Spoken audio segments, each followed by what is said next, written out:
The world has undergone a sea change in the last couple of months due to the COVID-19 pandemic. It is indeed a transition leading to major transformation in the way we view life and all that comes with it: education, health, hygiene, nutrition, shelter. With this change in human behavior, the institutions that provide these essentials need to rethink. I, Dr. Nayan Mitra, founder director of Sustainable Advancements, is happy and privileged to have with me two stalwarts, Dr. Kamal Singh, the CEO and Executive Director of Global Compact Network India, that has been propagating the SDGs for over 4 years now, and Dr. Bhaskar Chatterjee, known as the Father of Indian CSR and the propounder of the CSR mandate in India. Welcome to this conversation, Mr. Singh and Dr. Chatterjee. My first question is to Mr. Kamal Singh. Mr. Singh, is COVID-19 posing to be an opportunity or threat in attaining the SDGs? And if so, then why? I take first of all is to share with you that being from United Nations Global Compact Network India, we have so much to bring to the table in terms of why COVID and what it is a threat or opportunity. First, I would like to share with you that it is a real threat because all of us were taken aback about this development. Nobody was aware, and some people in the world who were aware of this, they also have not disclosed it well in time, and as a result it got spread all over the world, and it has disrupted not only our economy but also society as a whole. It has also challenged the way that we were living ourselves and also doing the business as well. So it was real threat, and it has shaken the world. And but having said that, I want to bring one aspect that the United Nations 10 principles that we talk about, and we always request everyone to follow. And also we now have 17 Sustainable Development Goals. I would like to submit for your consideration that had we taken due care of those principles, the COVID-19 situation would have not reached to the level that we are in now. Especially if you look at among the 10 principles, one of the principles is about ethics, transparency, and also respect for others. So whenever this problem started from one geography, and we know that geography, and we would have not been so transparent to share with the world that this problem, this has caused so much of disruptions in that geography, and we should be alert to get it spread and immediately course correction. Absolutely, absolutely. I think you're right. Course correction is the word to look out for. So are you implying that advancing sustainability is indeed becoming the new normal? Absolutely. It is now not a buzzword. Many organizations or people would have been thinking, what is if I don't do this sustainability at all? My business will still thrive. But now it is no longer a buzzword, so it has become a real need and necessity for all of us to recognize the fact that we have to, whatever we do, we have to do with sustainability in mind. If we can do that, then I'm sure this earth and planet will be much better, greater, and happier. So how are the various roles of the different stakeholders need to be redefined? The academic institutions, societies, corporates?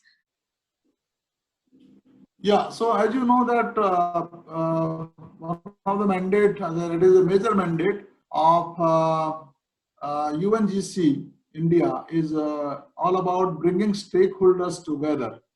And our stakeholders are many, right from United Nations itself as an agency, the corporate sector, both public and private sector, civil society organizations, academia, or even government of the day.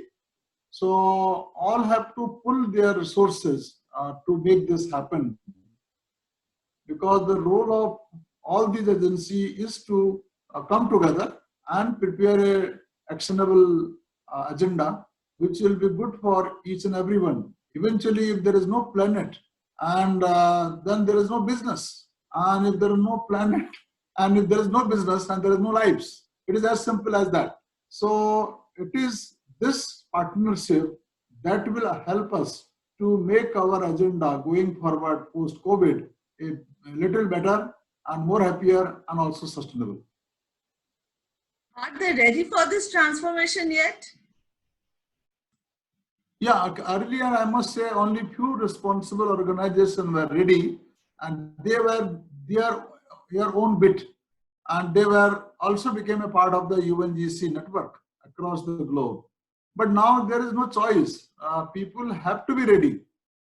If they don't want to see another COVID-19 or 20 or whatever we can call it, if you really want to be making your own agenda, which is equitable agenda for each and everyone, and how organization can benefit out of that agenda going forward. So it's all about recognizing, and I'm sure this COVID-19 has forced organization to recognize that imperative.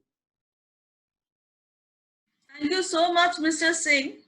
Now, Dr. Chatterjee, do you agree with Mr. Singh? How are the corporates responding to this new normal? I first of all would like to thank Kamal for placing so many very, very powerful thoughts on the table, and to you, Nayan, for bringing the two of us together to look at how this whole spectrum, I would call it that, the CSR and sustainability taken together. And how is it that we, faced with the threat, the challenge, and also the opportunity, how should stakeholders, which include all that you mentioned, how should they respond? What is the way forward? What are the fundamental learnings that we get from this pandemic that has engulfed us? First of all, I'd like to say that India is very fortunate that we actually have a CSR law in place. It has proved to be a powerful tool to coalesce the energies of very many stakeholders to drive home several learnings and also some solutions to the crisis that we are all faced with. This is a crisis which has engulfed over 180 countries across the entire planet. So it's not a country-specific crisis. It's a planetary-specific crisis. And the whole world, all the governments, all the stakeholders, in a global way, we need to find a strategy to move forward. Humanity needs to come together, not in isolated pockets. And the strength of the SDGs, as Kamal rightly pointed out, and the entire sustainability front is about partnerships, is about a global view, is about the world and the planet coming together to meet the challenge. So the SDGs, the United Nations initiative on them, and of course the UN Global Compact has a very major role to play. And I'm grateful that Kamal has brought all that out. Coming to India as a nation, one of our consistent endeavors has been to link sustainability and CSR. And you would see that the recent changes in Schedule 7 point in that direction. We are particularly lucky that we can leverage the law to bring in and to synchronize the efforts of all stakeholders to take this powerful agenda forward. You would have seen, Nayan, recently that the PM CARES Fund was launched, in which There is an attempt to tap the CSR funds of corporates. And of course, we also have the COVID-19 inclusion in Schedule 7, which Yes. allows corporates and NGOs to come together and take initiatives in this regard. So all in all, a planetary response and an Indian response greatly facilitated by the legal framework that we have in CSR. Fantastic. Yes, Dr. Chatterjee, there has been so much going on in the last couple of days. I can't say months, but in days, so much has happened. You know, we could fix up few decades of work in the last couple of days. Tell me, Dr. Chatterjee, does the role of CSR or corporate social responsibility in India need to be restructured in attaining the SDGs? I think, Nayan, the word restructure may be a little too strong. What happens is there is a structure in place.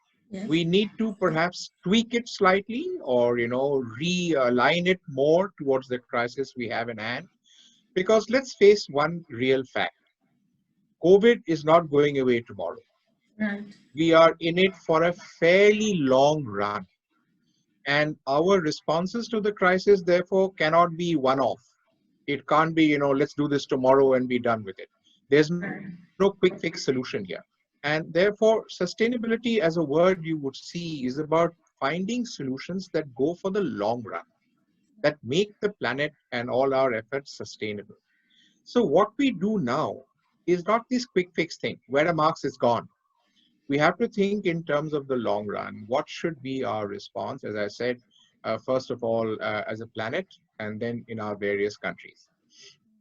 So perhaps restructuring may not be needed, but the way we're tweaking the thinking on it, the response to it, and of course, leveraging the law that we have in India, that's the way to go forward. Right. And Dr. Chatterjee, this is kind of a crisis, right? This is a crisis, it's a challenge, it's a pandemic, it's a new normal which is emerging. Are the corporates ready to go beyond mere compliance? You're right. Are they ready? Now, the answer can't be yes or no. Okay. The state of readiness would actually be demonstrated by the way they now respond. This is an opportunity in the sense that now that opportunity presents itself. Right. We will be measured by the yardstick of our responses. In the time that we were under the cloud of the crisis, what did corporate India do? Yeah.